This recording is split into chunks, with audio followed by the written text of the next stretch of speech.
Assalamualaikum warahmatullahi wabarakatuh. Kami dari kelompok 1 akan membahas tentang model OSI dan salah satu lapisannya yaitu transport layer. Perkenalkan, nama saya Harini Aprilia Yusuf dari Sekolah SMA Mandala Trikora. Perkenalkan, nama saya Wulan Fitria, kelas 12-2 dari SMA Mandala Trikora. Perkenalkan, nama saya Yuni Sintia Fimbai, kelas 12-1 dari SMA Mandala Trikora. Perkenalkan, nama saya Ainun, kelas 12-2 dari SMA Mandala Trikora. Okay.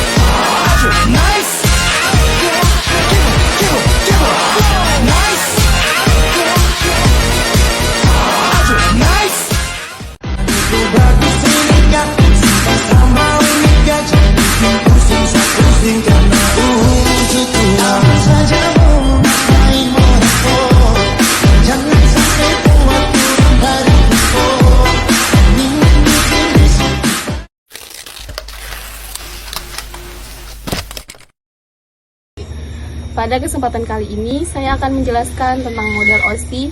Model OSI terbagi menjadi 7 lapisan, yaitu yang pertama, application layer, presentation layer, session layer, transport layer, network layer, data link layer, dan yang terakhir, physical layer. Dari ketujuh lapisan tersebut, saya akan fokus menjelaskan transport layer. Baik, sebelum masuk ke pembahasan, yuk kita simak dulu pertanyaan yang harus kita jawab. Yang pertama, apa itu model OSI? Yang kedua, apa yang dimaksud dengan transport layer? Yang ketiga, fungsi dari transport layer. Yang keempat, protokol di transport layer. Yang kelima, mengapa transport layer sangat penting dalam komunikasi? Yang pertama, apa itu model OSI? Model OSI atau Open System Interconnection Layer adalah sebuah kerangka konseptual yang dibuat oleh ISO atau International Organization for Standardization untuk menjelaskan bagaimana data dapat berpindah dari satu komputer ke lain melalui jaringan. Yang kedua, apa yang dimaksud dengan transport layer? Transport layer adalah lapisan jaringan yang bertugas untuk mengatur jalannya data dari komputer pengirim sampai ke komputer penerima dengan selamat, lengkap, dan sesuai urutan.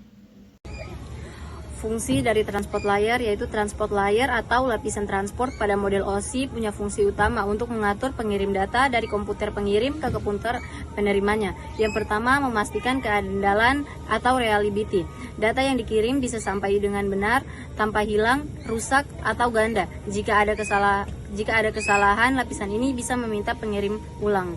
Yang kedua yaitu segmentation dan reassembly. Data besar dipecah menjadi segmen-segmen kecil agar bisa mudah ditransmisikan. Lalu di sisi penerima data disusun kembali menjadi bentuk semula.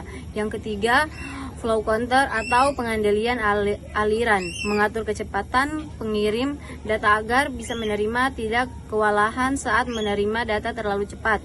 Yang keempat, error detection dan correction, yaitu deteksi dan koreksi kesalahan, mengecek apakah data yang dikirim sesuai dengan data yang diterima. Jika ada kesalahan bisa diperbaiki atau diminta ulang. Yang kelima, multiplexing atau memungkinkan banyak aplikasi, misalnya YouTube, WhatsApp, dan browsing berjalan sekaligus menggunakan jaringan tanpa saling mengganggu. Yang keempat, protokol di transport layer. Yang pertama, TCP atau Transmission Control Protocol. TCP adalah protokol di transport layer yang berfungsi untuk mengirim data dari pengirim ke penerima dengan cara yang handal, berurutan, dan tanpa ada data yang hilang. Yang kedua, UDP atau User Datagram Protocol.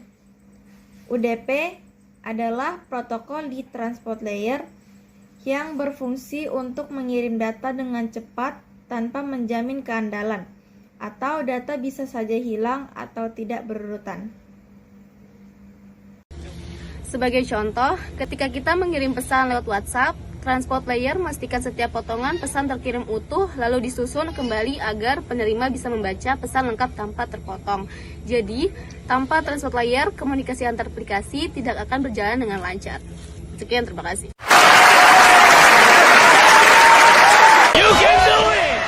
Kalau kata Baskara Langit, jangan terlalu berlebihan dalam berbagai hal.